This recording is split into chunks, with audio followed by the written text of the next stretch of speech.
You guys know me, I'm the explainer in chief, so I have to explain George Bush. So, you guys are all going, okay, I don't understand how being a religious nut makes makes it so that George Bush decides to do this policy where but it's not just George Bush, it's the CIA in general, where they like are very strict about their recruitment of people because they are going to kill so many Muslims.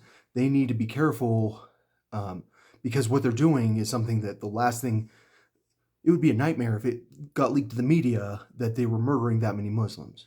Um, so I'm sure you guys are wondering, like, how can George Bush's religion make it so that he's murdering Muslims and stuff? And um, you know how I've talked about Israel a lot in Palestine and how the CIA like murders a lot of people like because of the way they talk about Palestine and Israel and because like they're afraid of Muslim extremists that hate Israel. Well, George Bush believes that the world will be perfect someday, right? That like Jesus will come back, right? But when does Jesus come back?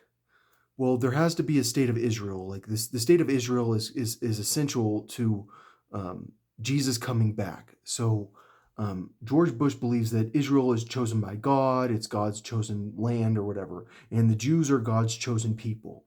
That's what they're called in the Bible.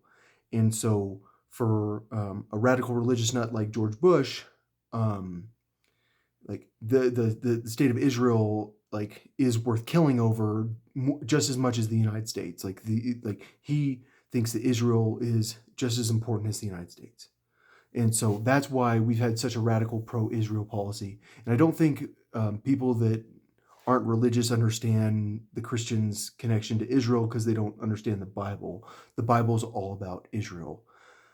Okay, so how do I know that we committed such mass murder in Japan? Because my grandfather told me. My grandfather sat me down and he told me, he said, um, "Don't ever forget what we did to the Japanese because they won't forget."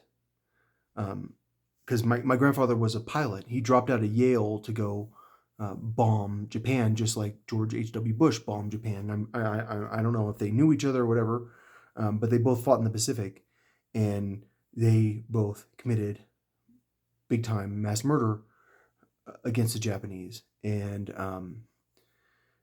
all I'm saying is that I think that that experience when H.W. Bush was young kind of like created like a spirit in him of murder.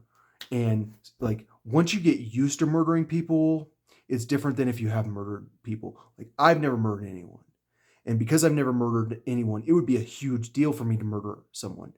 And so um, like if I was in the military and I killed a lot of people, it would not be as big of a deal for me to murder. And so I feel like the reason that H.W. Bush was so okay with killing so many Iraqi civilians is because he had killed so many Japanese civilians. It was like, well, of course. But W. Bush hadn't killed as many civilians, and also he was living in a different era or in a different media environment. And that's why they tried to not kill as many civilians during the Second Gulf War. But it doesn't change the fact that um, W is actually a psychopath. My guess is if you ask Jeb Bush about W, he'll tell you that he's racist. He knows, like I mean, because Jeb married a Hispanic woman. That's just my guess, but he wouldn't tell you because their family's got to stick together. But Jeb knows if W is a racist, but clearly W is he views gays as a threat to society and as a threat to the future of the United States. Um, but I view the Bush family in general as a threat to the United States, and like even if they never do anything in politics ever again, I view what they've done to the world as um, the biggest reason that uh, Muslim terrorists exist because they have this radical view of Israel. They've got to like create this environment where Jesus is going to come back, and um, in doing so, they create so many extremists because so many people hate us because of George Bush. Like there is no, like if I used to live in the Middle East, everyone passionately despises that guy because Iraq had nothing to do with 9/11, and this guy decides to go kill like tons and tons, like, I mean, millions of people in Iraq because supposedly Saddam Hussein had nuclear materials. He didn't at all, and who cares if he has,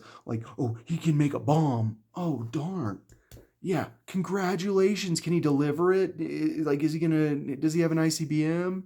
I mean, that's the thing about that situation. It was pretty embarrassing that Bush, like, in my opinion, knowingly lied to justify murdering people over oil. And um, I don't know. George Bush he's a fucked up person, and for some reason the media has decided, like, I mean, I don't think we would put Osama bin Laden's son on TV. Like, if Osama bin Laden's son got put on TV in Saudi Arabia, everyone in Saudi Arabia would be like, that's messed up. But we put George W. Bush's daughter on TV, and everyone in the United States is like, I love Jenna, and it's like, wow, you just normalized this family that should be like shunned. Like, we should be ashamed that that family is a part of the United States. But there's nothing we can do about it.